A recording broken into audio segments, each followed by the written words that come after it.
പറഞ്ഞാൽ മസ്ജിദ് നബവിയുടെ തിരുമുറ്റത്ത് ആയിഷ ബീവിയുടെ വീടുണ്ടാകുമ്പോൾ ഹബീബായ മുഹമ്മദുർ റസൂലുള്ളാഹി ഇമാം നിൽക്കുന്ന പള്ളിയിൽ ആയിഷ ബീവി വന്നില്ല എന്ന് പറഞ്ഞാൽ അതിന്റെ അർത്ഥം എന്താ? ആരോ നിർമ്മിക്കപ്പെട്ടതാണോ ഇത്? മഹദിയായ ഉമ്മു ഹുമൈദിൻ സാഇദി ഹബീബായ മുത്തുനബിയുടെ അടുത്ത് വന്നിട്ട് ഇന്നി ഉഹിബ്ബു അൻ ഉസല്ലിയ മഅക യാ റസൂലല്ലാഹ്, അങ്ങയോടൊപ്പം ഒരു വക്തെങ്കിലും നിസ്കരിക്കാനുള്ള വല്ലാത്ത ആഗ്രഹമുണ്ട് നബിയെ, എനിക്ക് ഞാനൊന്ന് നിസ്കരിച്ചോട്ടെ. ആ ഉമ്മു ഹുമൈദിൻ സാഇദിക്ക് സമ്മതം കൊടുക്കുന്നതിന് പകരം നിന്റെ വീട്ടിന്റെ ഉള്ളിൽ നിന്ന് നിസ്കരിക്കലാണ് അതിന്റെ പുറത്തുള്ള റൂമിൽ നിന്ന് നിസ്കരിക്കുന്നതിനേക്കാൾ ശ്രേഷ്ഠം. ആ പുറത്തുള്ള റൂമിൽ നിന്ന് നിസ്കരിക്കലാണ് വീടിന്റെ പുറത്ത് വെച്ച് നിസ്കരിക്കുന്നതിനേക്കാൾ ശ്രേഷ്ഠം. ആ വീടിന്റെ പുറത്ത് നിന്ന് നിസ്കരിക്കലാണ് നിന്റെ കൗമിന് വേണ്ടി മാത്രം നിർമ്മിക്കപ്പെട്ട പള്ളിയിൽ നിന്ന് നിസ്കരിക്കുന്നതിനേക്കാൾ ശ്രേഷ്ഠം. ആ പള്ളിയിൽ നിന്ന് നിസ്കരിക്കലാണ് എന്റെ ഈ പള്ളിയിൽ നിന്ന് നിസ്കരിക്കുന്നതിനേക്കാൾ ശ്രേഷ്ഠമെന്ന് ഹബീബായ മുത്തുനബി പഠിപ്പിക്കുമ്പോൾ ആരോ ഉണ്ടാക്കിയ നിയമങ്ങളാണിത്. രണ്ട് ഇംഗ്ലീഷ് അക്ഷരങ്ങൾ മറ്റുള്ളവരെ മുമ്പിൽ ധൈര്യമായി പറയാമെന്ന് വിചാരിച്ച് ദീൻ പറയരുത്.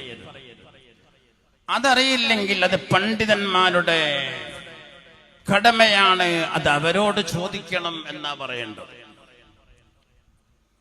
ഉത്തരം ആ ചോദ്യത്തിൽ തന്നെയുണ്ട്. ചോദ്യത്തിൽ കഅബ തൊടാൻ പെണ്ണുങ്ങൾ പോകുന്നുണ്ടല്ലോ എന്ന പോകുന്നുണ്ട്.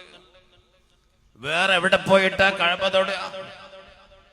ഇവിടെ ബദിയടുക്കയിൽ വന്നാൽ കഅബ തൊടാൻ കഴിയും. മാലിക് ദീനാർ പള്ളിയിൽ വന്നാൽ കഅബ തൊടാൻ കഴിയും. കഅബ ശരീഫ് തൊടണമെങ്കിലും കഅബ ശരീഫ് തവാഫ് ചെയ്യണമെങ്കിലും അതിന്റെ ചുറ്റുഭാഗം നടന്ന് ഹജ്ജും ഉംറയും എന്ന മഹത്തായ അമലുകൾ ചെയ്യണമെങ്കിൽ കഅബയിൽ പോകണമെന്നറിയാത്തവരാരാളുള്ളത്?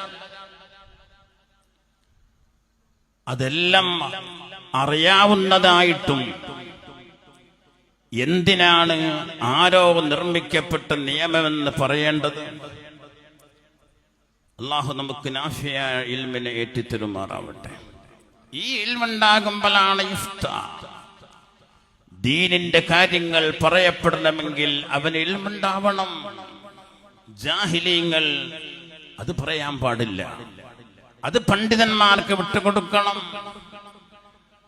മഹത്തായ സമസ്ത കേരള ജമിയത്തുൽ ഉലമായുടെ പൂർവകാല പണ്ഡിതന്മാരടക്കം നമ്മുടെ ആലിക്കുട്ടി ഉസ്താദിന്റെ മുൻകാലത്തുള്ള ഒരു പ്രഭാഷണം തന്നെയുണ്ട്. സുപ്രീം കോടതി പറഞ്ഞാലും ഞങ്ങളുടെ സ്ത്രീകൾക്ക് ഞങ്ങളുടെ പള്ളികൾ തുറന്നു കൊടുക്കില്ല. അതാ സമസ്തയുടെ തീരുമാനമാണ്. മഹാനായ ശംസുൽ ഉലമയുടെ തീരുമാനമാണ്. കണ്ണിയത്ത് ഉസ്താദിന്റെ തീരുമാനമാണ്. ആ തീരുമാനത്തിനെതിരിൽ ആര് പറഞ്ഞാലും ലോക മുസ്ലിമീങ്ങൾ അത് അംഗീകരിക്കുകയില്ല.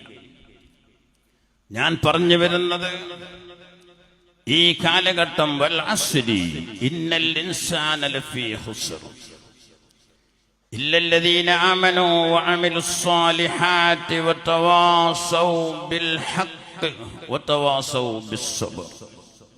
മനുഷ്യർ നാശത്തിലാണ്.